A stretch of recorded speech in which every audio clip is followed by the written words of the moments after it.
What can you say about this guy and what he's accomplished in 66 days, I believe it is? The guy's special. I've been in this game my whole life. I've never seen anything like him. He's special. He's different. He wants to fight again. So, you know, I've never been in a position where I'm like, who's next? How do we get him a fight? How do we get him over here? How do we do this? How do we do that?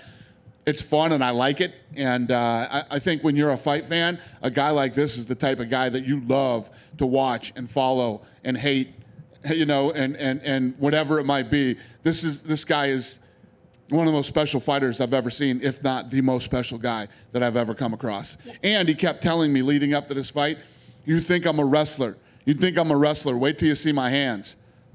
Holy he wasn't lying. I want to ask this in the most respectful way possible. Damian Maia is an absolute legend of the sport. Yeah. But after watching that display, I think there's a lot of people that are like, yeah, does he need to go a little higher than Damian Maia? That's what everybody's saying. Yeah, I know. No, this guy is special, man. It's true. So when all the fights that I've had, you've had guys that'll be like, yeah, I'm going to turn around. I want to turn around fast, and you know, let me see how I feel tomorrow. Let me talk to my team. Let me do this. Let me do that. This guy's like, I want to fight again here on Fight Island. I was like, really? So you want to fight again while we're here? And he's like, yeah. So I turned him around. I called everybody and said, I'm going to do it. We're going to turn this kid around.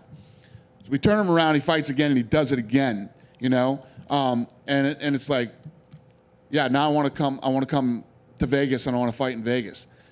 It's just I've never experienced that with anybody ever. Not even close. Not even remotely close to something. Listen, it's one thing to say I want to turn around, but you know, not like this. Do you think you'll bring him back to Fight Island? I don't know what to do with him yet. We got some to figure out before we leave tonight. Okay, so maybe not Maia. You're kind of open to maybe changing that match. He might fight before Maia and fight Maia too. Maia's not going to be ready in time for this kid. That's crazy. Hey, Dana, I want to go back to the Khamzat Chimaev situation. It seems like 5+ weeks is a long time. You're a gambling man. What are the chances you think you will bring him back to Fight Island and pull those strings? Good. The chances are good. The guy wants to fight again. It took him 17 seconds. He didn't really have a lot of time to train. We flew him in here. It's been crazy since that kid's been here. He was training out in a parking lot, and he's a fascinating human being. And yes, if I can turn him around in Fight Island, I will. Dana, real quick. Khamzat's fought in 2 different weight classes. If you had to slot him into one for the foreseeable future, do you want him at welterweight or middleweight? Yeah, what's crazy is when you talk about his win tonight and what he did and how impressive he was, he knocked out a guy who's 185 pounds, a real guy, with one punch. He's a 170-pounder. So I'm telling you, the guy is like nothing I've ever seen before. I've never seen anything like this in my life. Special. Good? I was going to say, could you put him against someone like Leon Edwards? What's that? Could you put Khamzat against someone like I don't Leon know. Edwards? I don't know yet.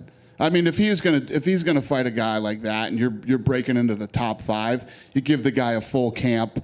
You know, you can't expect a guy. Listen, everybody thought the hype train was over tonight. We're gonna throw him in with a top 5 guy. Very, very few people get into the UFC. Very few people break into the top 15. Almost nobody breaks into the top 5, and literally very, very few people become world champions. So to take a guy that fast and just throw him into the top 5, maybe you could do it, but you definitely don't do that. You give the guy a full camp. And I know we're dealing with hypotheticals, and I know I asked you about this a couple of weeks ago, but could you, if he keeps going like this, could you see a scenario where he fights for the middleweight title and then 2 months later fights for the welterweight title? I don't know what I see right now from him other than this guy is different and special and like nothing I've ever seen before. I think this guy has the potential to do anything. We'll see how this all plays out over the next year. I mean, look at what he's accomplished in 66 days. Imagine what he'll accomplish in 9 months. Right? Good night, everybody. I'll see some of you in Abu Dhabi.